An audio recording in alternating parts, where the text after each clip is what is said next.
አንድ አምላክ በሚሆን በአብ በወልድ በመንፈስ ቅዱስ ስም አሜን።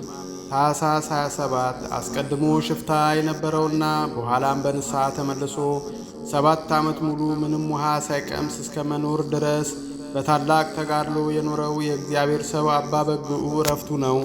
ሰማዕቱ አባ አብሳዲ ዕረፍቱ ነው። አባ አብሳዲ ከላይኛው ግብፅ የተገኙት ይህ ጻድቅ ምግባር ሃይማኖታቸው፣ ትሩፋት ተጋድሏቸው ያማረ ነው። በዘመናቸው ከሃዲዎች የነገሱበት ዘመን ነበር። አባ አብሳዲም ከአባ አላኒቆስ ጋር ሆነው ሕዝበ ክርስቲያኑን በቀናች ሃይማኖት እስከ መጨረሻው እንዲጸኑ አደረጓቸው። እነዚህም ቅዱሳን የሆኑ ኤጲስቆጶሳት የአማልክትን አምልኮ እንዲሽሩና በጌታችን እንዲታመኑ ከሃዲው ንጉሥ ዲዮቅልጥያኖስ በሰማ ጊዜም መልእክተኞችን ልኮ አስመጣቸው። ከእምነታቸውም ሊያወጣቸው በሞከረ ጊዜ እነርሱ ግን በእምነታቸው ጸኑ። በዚህም ጊዜ ንጉሡ ጽኑ በሆነ ልዩ ልዩ ስቃዮች አሰቃያቸው። አባ አብሳዲ ግን ቀድሶ ሕዝቡን እስኪያቆርብ ድረስ ትንሽ ጊዜ እንዲሰጡት የንጉሡን ጭፍሮች ለመናቸው። እርሱም ቀድሶ ካቆረባቸው በኋላ በሃይማኖት እስከ መጨረሻው እንዲጸኑ ካስተማራቸው በኋላ ተሰናብቷቸው መከራን ወደሚቀበልበትና ሊሞትበት ወዳለው ቦታ ወጥቶ ሄደ። ጭፍሮቹም አባ አብሳዲን ወደ እንዴናው ገዥ ወደ ጨካኙ አርያኖስ ዘንድ ወሰዱት። መኮንኑ አርያኖስም አባን ባየው ጊዜ ከግርማው የተነሳ አደነቀ፣ ራራለትም። የከበርክና የምታስፈራ መነኮስ ሆይ ለነፍስህ ዘንድ የንጉሡንም ቃል ስማ አለው። አባ አብሳዲም እኔ የንጉሡን ቃል ሰምቼ በዚህ በኃላፊው ዓለም ሕይወት መንግሥተ ሰማያትን አልለውጥም አለው። መኮንኑም ብዙ አባበለው። ነገር ግን አባ አብሳዲ በነገሩ እንዳልተባበረና በእምነቱ እንደጸና ባየ ጊዜ መኮንኑ በመንኮራኩር አሰቃየው፣ ከእሳትም ምድጃ ውስጥ ጨመረው። ነገር ግን እግዚአብሔር ያለምንም ጉዳት በጤና አስነሳው። ከዚህም በኋላ መኮንኑ አንገቱን በሰይፍ ይቆርጡት ዘንድ አዘዘ። አባ አብሳዲም ይህንን በሰማ ጊዜ በጣም ተደሰተ። ልብሰ ተክህኖንም ለበሰና እጆቹን ዘርግቶ አንገቱን ለሰያፊዎች ሰጣቸው። እነርሱም የከበረች ራሱን በዚህች ዕለት ቆረጡት። አባ አብሳዲም የሰማዕትነትን አክሊልን በመንግሥተ ሰማያት ተቀበለ። የአባ አብሳዲ ረድኤት በረከቱ ይደርብን፣ በጸሎቱ ይማረን ለዘላለሙ አሜን። የእግዚአብሔር ሰው አባ በግዑ።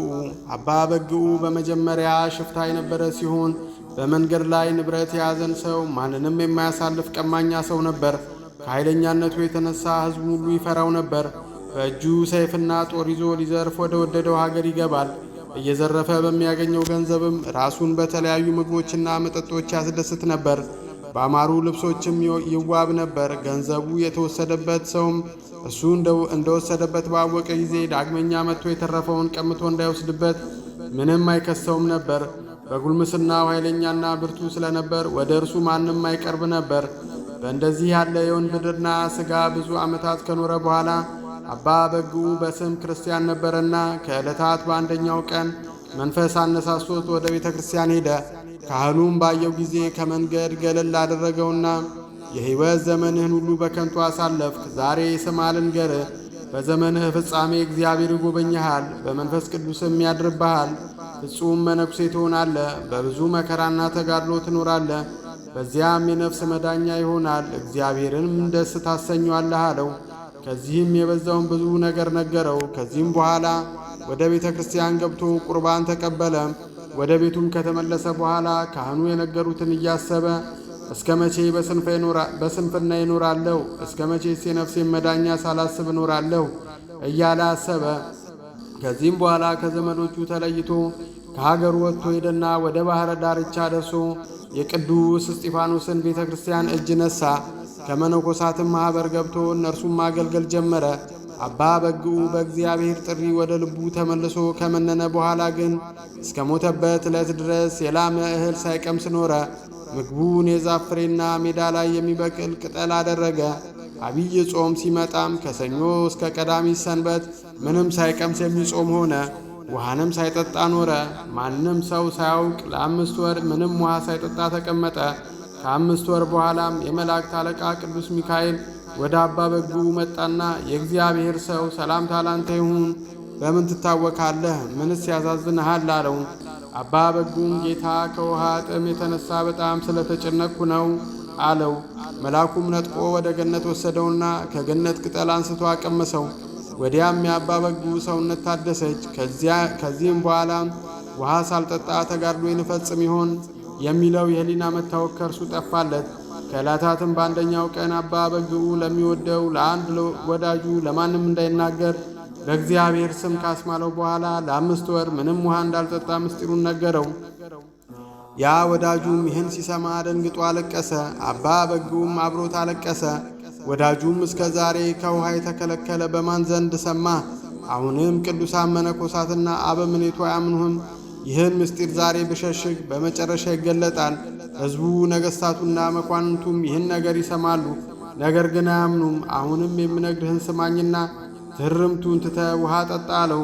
የእግዚአብሔር ሰው አባ በግዑም የነገርከኝ ሁሉ እውነት ነው፣ ሐሰት የለውም። ነገር ግን እኔ ከዚህ በኋላ እስክሞት ድረስ ዳግመኛ ውሃ እንዳልጠጣ ስለ እግዚአብሔር ትቻለሁ። ሰዎች ባያምኑ እኔ ምን ገዶኝ? ነገር ግን በዚህ ገድል እግዚአብሔር ረዳት የሆነኝ ዘንድ ጸልይልኝ አለው። ከዚህም በኋላ የእግዚአብሔር ሰው አባ በግዑ ብረት አመጣና ሰንሰለቶቹን ይሠራለት ዘንድ ለአንጥረኛ ሰጥቶ አሰራ። ያንን ወዳጁን ጠራውና እጆቹንና እግሮቹን በብረት ችንካር እንዲያስረው አዘዘው።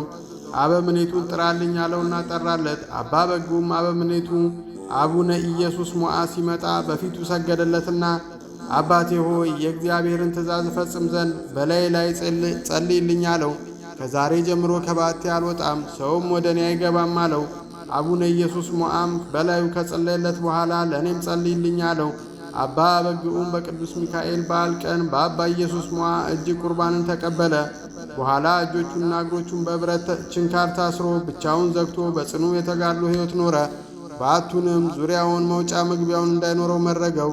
ለምግብ የሚሆነውን የዛፍ ፍሬና የሜዳ ቅጠል ማስገቢያ የሚሆን ትንሽ ቀዳዳን አበጀና ያ ወዳጁ ያስገባለታል። አባ በግዑም ያንን በ3 ቀን አንድ ጊዜ ብቻ ይመገባል።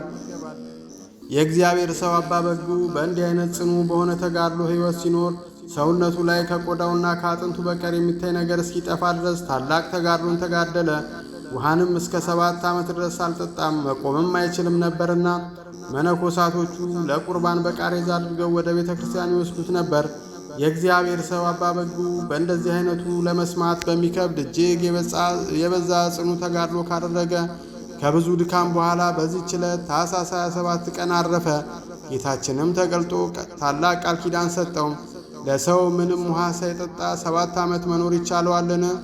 በብዙ ሲጋደሉ እንደኖሩ የቅዱሳንን ገድላቸውን ሰምተናል። ነቢይ ዕዝራ የዱር ዛፍ ፍሬ እየተመገበ ውሃም እየጠጣ በምድረ በዳ እየጾመ ኖረ። ነቢይ ኢሳይያስም የሜዳ ጎመን እየቆረጠ ከእርሱም እየተመገበ ውሃም እየጠጣ በተራራ እየጾመ ኖረ። እግዚአብሔር ስሙን የበረሃ ኮከብ ብሎ የጠራው የመነኮሳት በኩር የሆነ አባ እንጦንስና አባ መቃርስም በደረቅ ኅብስትና በውሃ ብቻ ሲጋደሉ ኖሩ። እኚህ ምድራውያን ሲሆኑ ሰማያውያን ሆኑም። ነቢይ ኤልያስም በኅብስትና በውሃ ብቻ በምድረ በዳ ሲጋደል ኖረ። ይህ የእግዚአብሔር ሰው አባ በግዑ ግን 7 ዓመት ሙሉ ውሃ ሳይቀምስ ኖረ። ከመነነ በኋላም እስከ ሞተበት ዕለት ድረስ እህል የሚባል አልቀመሰም። እርሱ ግን ራሱን በእግዚአብሔር ፊት ዝቅ ያደርግና በትሕትናም ሆኖ ስለ ኃጢአቱ ሁልጊዜ ያለቅስ ነበር። ይህም የእግዚአብሔር ሰው አባ በግዑ ይህን ሁሉ የተጋደለ በራሱ ኃይል አይደለም፣ በእግዚአብሔር ኃይል ነው እንጂ። አንተም ወንድሜ ሆይ ራስህን እወቅ። ምንም ተጋድሎን ብታደርግ፣ ጾምኩ፣ ተራብኩ፣ ስለ እግዚአብሔርም ብዬ ራሴን አደከምኩ፣ እግዚአብሔርንም ስላገለገልኩ በሥራዬ እድናለሁ አትበል። መጨረሻን አታውቅም። አንተ ግን ስለ እግዚአብሔር ብለህ ራስህን ኃጥእ አድርግ፣ ያን ጊዜ እግዚአብሔር ያጸድቃልና። ወዳጄ ሆይ በእግዚአብሔር ዘንድ እንድትመሰገን ራስህን አታመስግን፣ ሌሎችም ያመሰግኑ ዘንድ አትውደድ። ክብር ታገኝ ዘንድ ትሕትናን ገንዘብ አድርግ። የእግዚአብሔር ሰው አባ በግዑ ረድኤት በረከታቸው ይደርብን፣ በጸሎታቸው ይማረን ለዘላለሙ አሜን። ይቆየን። ይህን ቻናል ሰብስክራይብ በማድረግ እንዲሁም ላይክ በማድረግ የቻናሉ ቤተሰብ እንድትሆኑ በአክብሮት እንጠይቃለን። እናመሰግናለን።